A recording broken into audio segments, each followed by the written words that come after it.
All right, we're moving on to blood loss, hemolytic, the inherited type. Thalassemia anemia is a very good example. Now, the alpha globin genes are found on chromosome 16. They're shown here as green boxes on the right hand of the screen. There are 2 genes on each chromosome, for 4 genes total. The beta globin genes are found on chromosome 11. There is 1 copy of the beta globin gene on each chromosome.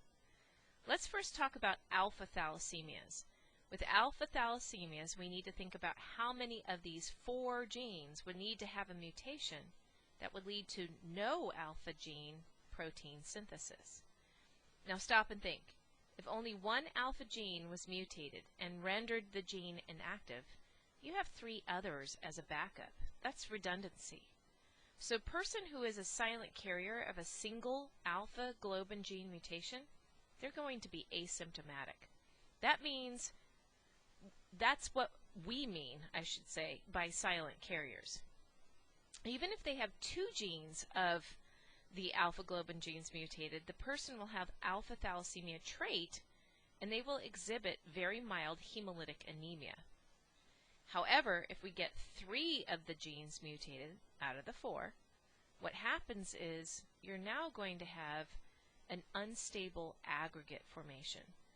Your textbook says aggregates of alpha chains, but really what that means is the beta globin chains are going to accumulate. There's nothing wrong with the beta globin chains. We're going to get wrong concoctions of hemoglobin. We might get 3 subunits of beta globin chains to 1 subunit of alpha globin chain. These abnormal aggregates are called hemoglobin H, or HbH. They actually precipitate out of solution. The beta chains, like your textbook says, are more soluble than the alpha chains. So accumulation is going to be less toxic to red blood cells than the accumulation of the alpha globin chains that we're going to see in beta thalassemia. The most severe form of alpha thalassemia is going to occur when all 4 of the alpha globin genes are deleted or mutated. This is going to lead to Bart's hemoglobin, or HB-Bart. Now stop and think. Alpha globin peptides, we need them in embryonic hemoglobin, we need them in fetal hemoglobin, and we need them in adult hemoglobin. So an embryo with a mutation in all 4 genes is going to have irregular aggregation. And this is going to happen during embryogenesis. It will only be epsilon units that can come together in the embryonic period. In the fetal period, it will only be gamma units that can come together. Basically, most of the embryos are going to die in utero very, very early on in this pregnancy. If they even survive to birth, they usually die shortly after birth. If we're able to catch these embryos, fetuses, newborns, the survivors are going to have transfusions for the rest of their life, and typically they're going to have other congenital defects because of the abnormal red blood cell hemoglobin synthesis impairing cell development. Alright, so what did you hear with that? We have 2 ways to have thalassemia. Thalassemia means we're going to have mutations in the alpha genes or the beta genes. If it's a mutation in the alpha gene, we say it's alpha thalassemia. We don't really see any clinical distress until the patient has 3 or more of their alpha genes mutated. The others are very mild. So only 1 alpha gene mutated, silent carrier. 2 of them affected, very mild anemia. Beta thalassemia, in contrast, is now when you have a mutation in 1 or both of the beta globin genes. Now this means that the alpha globin chains are going to accumulate aberrantly.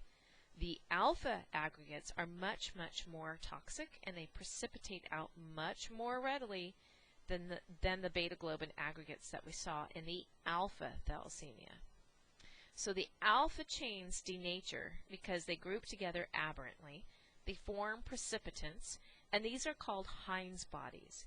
These Heinz bodies accumulate in the red blood cell precursors. They're going to impair DNA synthesis and cause damage to the red cell membrane, which is, of course, going to lead to hemolysis.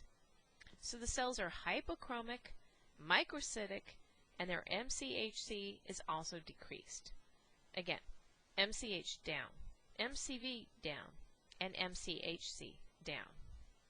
There's going to be organ failure because of all the red blood cell lysis. There's going to be increased workload on the liver and spleen. Also, because the very pronounced hemolysis, we are going to have some of the components of red blood cells gumming up in the nephron, and this is going to lead to renal failure. Splenomegaly and hepatomegaly can result because of the increased workload on the liver and spleen to remove those damaged and aberrantly sized red blood cells. All right, getting back to the thalassemias, obviously they can get a blood transfusion, these patients who have thalassemia. But particularly when we're talking about beta thalassemia or thalassemia major, also known as Cooleys anemia, this is a person who has both of their beta globin genes mutated, by the way. The red blood cells only accumulate alpha globin aggregates. These are not very water soluble. They precipitate out of solution. The red blood cell is damaged from them. Therefore, they are removed very early from circulation. The red blood cells are. Because of the kidneys detecting reduced oxygen content in the blood, there's an increase in EPO that will be released. This stimulates the medullary cavity to expand so that there's more room for the stem cells. They commandeer that area. This is going to mean more skeletal abnormalities. These people are actually prone to fractures because their compact bone is so thin. It's not thick because the medullary cavities have expanded so much. Because of the intense hemolysis, there's increased iron absorption and retention by the body, and this leads to iron overload and the hemosiderin that we've already talked about. Fetal hemoglobin, HbF, can persist. In fact, hydroxyurea is a drug that can actually be given to these people that will cause them to revert back to fetal hemoglobin. Now, we recognize that fetal hemoglobin has a higher affinity than adult hemoglobin. That means less oxygen could be dropped off at the tissues for any given change in oxygen partial pressure. But this is better than nothing. This is better than having severe hemolysis. So either fetal hemoglobin can persist, or we can actually give the patient some hydroxyurea to convert the pro-erythroblasts to make fetal hemoglobin. Let's look at hereditary spherocytosis. This is still under blood loss, hemolytic, inherited, or intrinsic pathway. With hereditary spherocytosis, this is the most common inherited blood cell membrane disorder. Actually, I believe there is a picture that you can look at in your book. If you look at the black proteins in that picture, the black protein is supposed to represent spectrin. Now, what happens with hereditary spherocytosis is that it's a problem with maintaining the spectrin protein. What happens is there's a gradual loss of cell membrane, and this is an autosomal dominant mutation, which means only one bad gene is enough to cause a problem. So the cells enter the circulation normally, but with time they lose their cell membranes. The cells shrink. This will ultimately create microcytic cells, reduced MCV. Essentially, the hemoglobin that they have is normal. They had a normal MCH, but as the MCV shrinks, we're going to have an increased concentration of hemoglobin within that cell.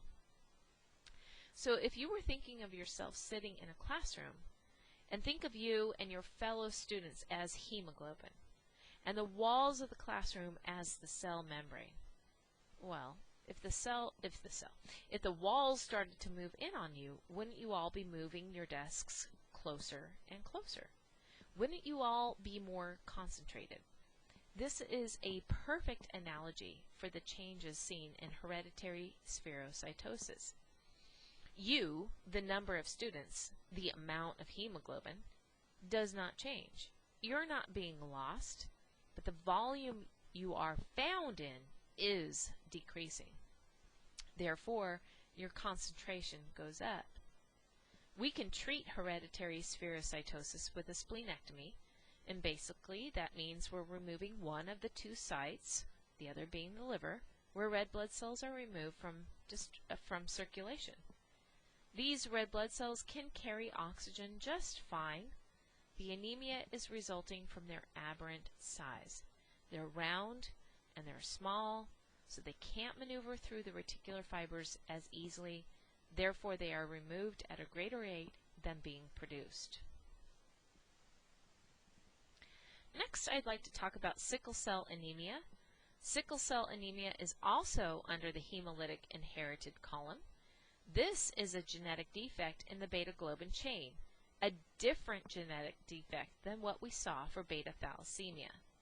In this case, it's in the 6th amino acid position, where normally the beta globin chain is supposed to code for glutamate, but instead now an adenine is replaced by thymidine, and this leads to a codon that codes for valine. Now, glutamate is a polar amino acid, and valine is nonpolar. So this mutation completely changes the chemistry of hemoglobin. What exactly causes the sickling as you're seeing on the screen? Is it the mutation directly? No. It is actually the reduced oxygen content in the surrounding tissues that causes the sickling. So when there's low oxygen conditions, the beta chains link together and form these stiff rods. Red blood cells become sickle-shaped. They're going to clog blood vessels, and this is going to impede further blood flow. That means the surrounding tissue becomes progressively hypoxic and anoxic and leads to even more sickling. This is what's called as crisis. It's very painful, and the patient needs a blood transfusion right away. In patients that have sickle cell anemia, where they have 2 beta globin chains that have been mutated in this fashion, we then say they have sickle cell disease.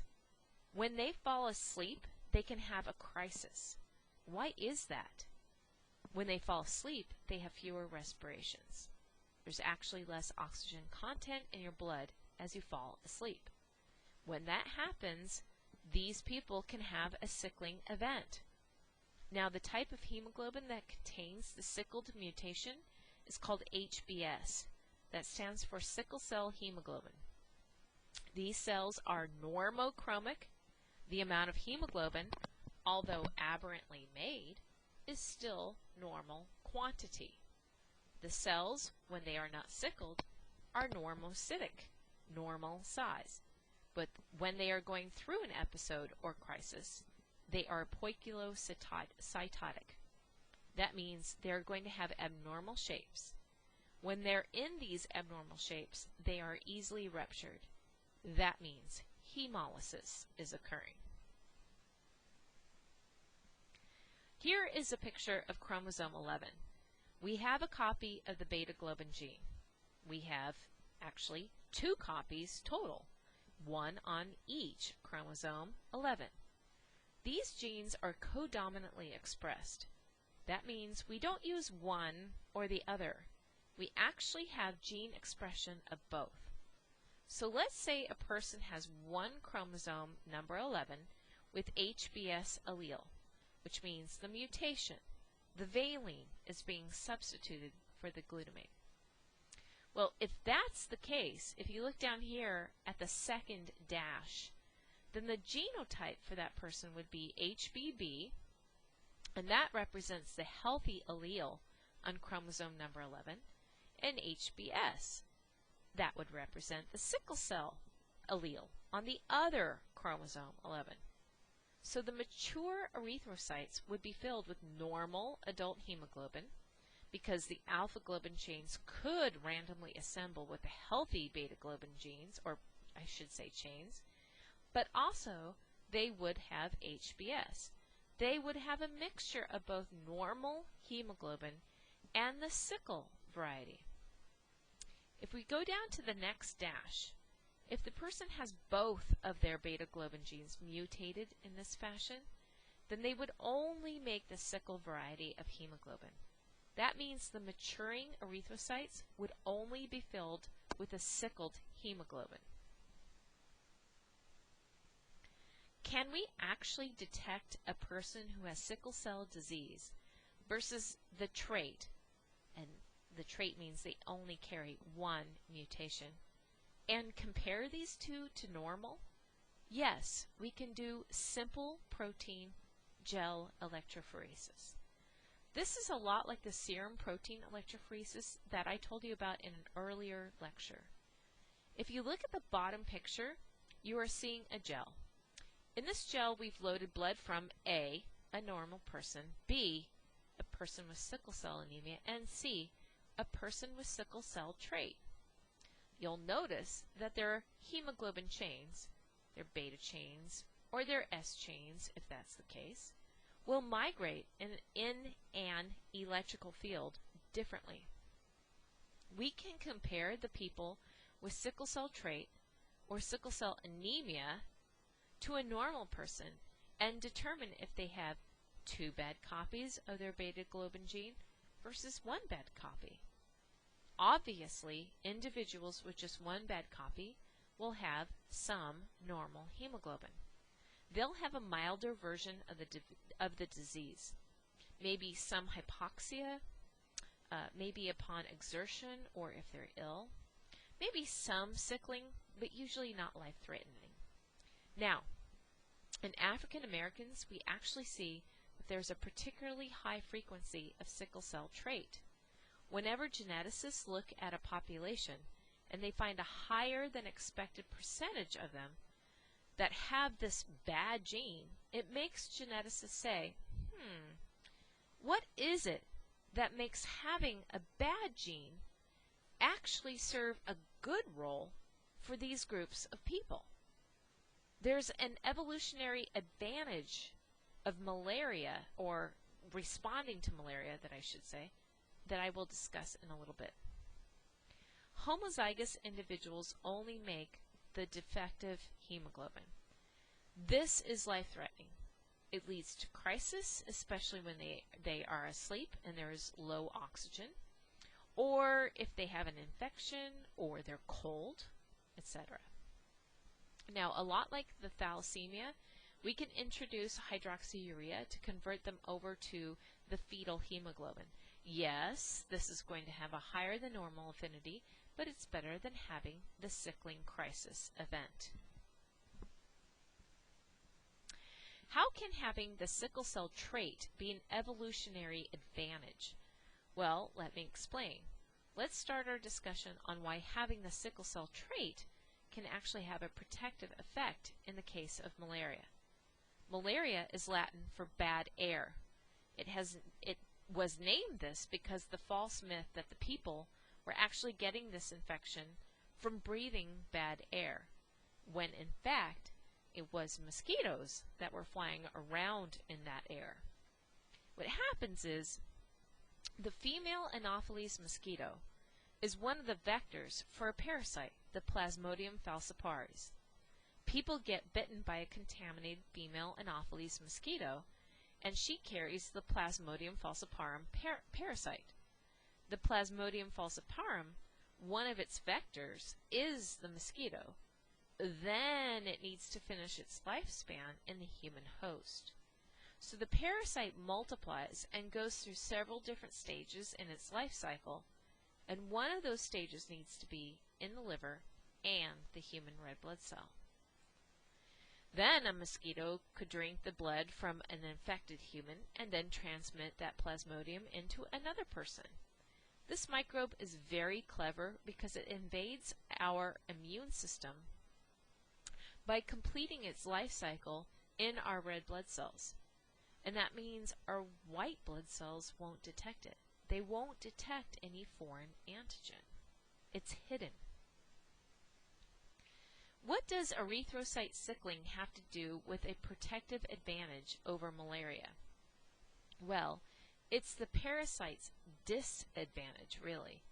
In this top right picture, I'm showing you red blood cells that are infected with the Plasmodium falciparum. What happens is, in sickle cell trait, that means only one bad gene, a person with sickle cell trait gets infected with this Plasmodium, and the parasite actually consumes some of the oxygen within the red blood cell. It's actually perfect for its own demise. That's because as it's using the oxygen, that will cause the red blood cells to sickle. That means if they're sickled and abnormally shaped, poikilocytosis, then they're going to get hung up on the reticular fibers. That means they're going to be destroyed. So the red blood cells that are infected are going to be removed at a higher rate than those that are not, because of the Plasmodium consuming the oxygen, which causes the sickling. The person is better able to withstand the infection and survive the infection because now the infected cells are being removed from the circulation and the immune system is alerted to the infection. Therefore, if you survive the malaria, you get to propagate. You find a spouse and start to have children. That's the reason why this, quote, bad gene for sickle cell is in such high frequency in the African American population. The advantage, like I said, is for sickle cell trait, not with sickle cell disease. Obviously, there is no advantage to having sickle cell disease. I gave you a link down here at the bottom for the PBS website and also a YouTube video to learn more about the evolutionary advantage of sickle cell trait and malaria. And you can find that at pbs.org. And another snippet of it is found on YouTube. The address is shown here. This is one of our last few slides. Finally, we're at G6PD deficiency.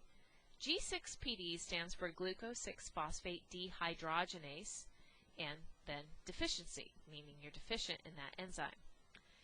G6PD is an enzyme that will take glucose-6-phosphate, and I'll remind you right now, glucose-6-phosphate is the first step in glycolysis, where a phosphate group is attached to glucose to trap it inside the cell. Anyway, this G6PD, or G6P dehydrogenase enzyme, takes an electron from the glucose-6-phosphate and transfers it to an electron carrier called NADPH. And I'll show you a picture of this in the next slide. All of this electron transfer basically comes down to this. We want to keep iron in the reduced +2 state, right? And you've heard me say that all of us have some methemoglobin in our red blood cells, which means iron is in the oxidized +3 state. Well, by having G6PD, the enzyme, you can have an electron from glucose-6-phosphate and pass it on to the electron carrier, which can then pass it on to the oxidized iron, which will then reduce it to +2. It also can use this electron to quell any free radicals that may have done some damage inside the red blood cell. Well, glucose-6-phosphate dehydrogenase, that's an enzyme, it's a protein, it comes from a gene found on the X chromosome. Again, this is going to have excellent genetics because, of course, males are going to be more affected than females.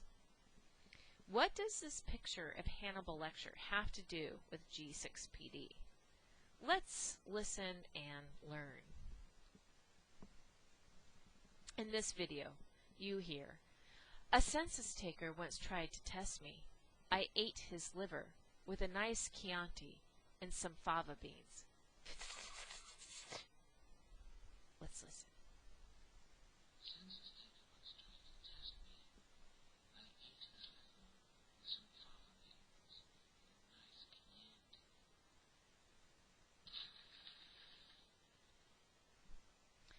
And the reason why I play this is because fava beans have a high oxidizing effect.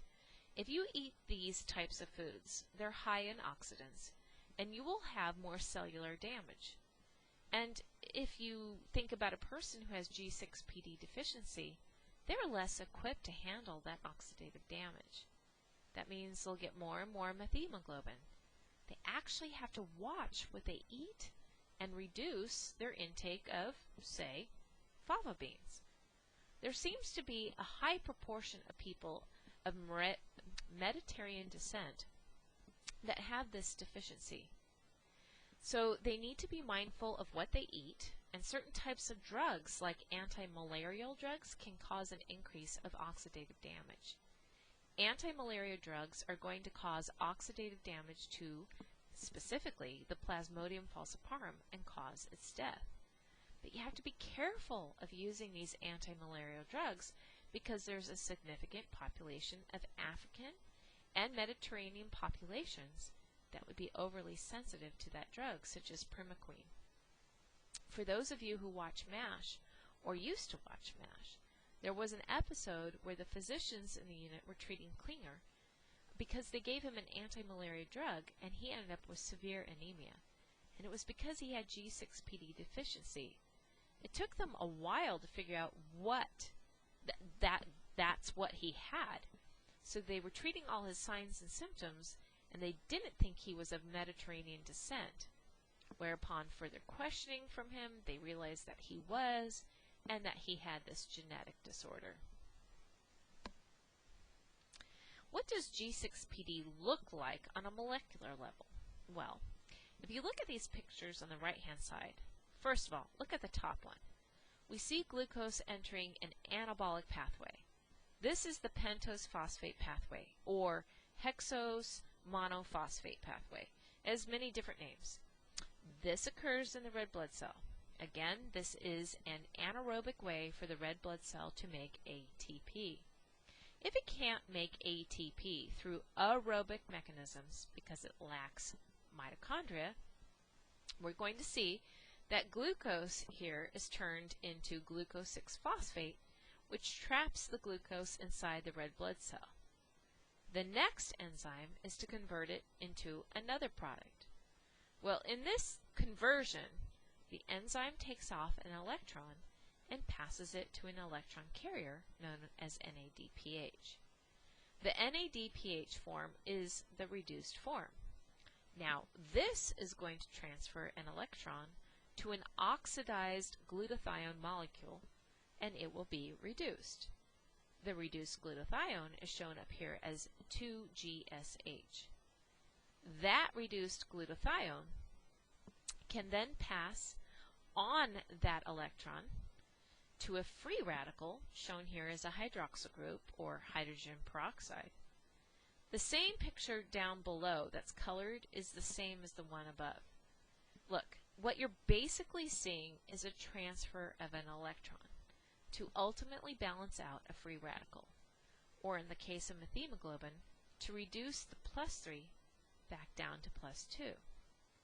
If a person has G6PD deficiency, obviously they would have higher amounts of methemoglobin, and that cannot bind to oxygen.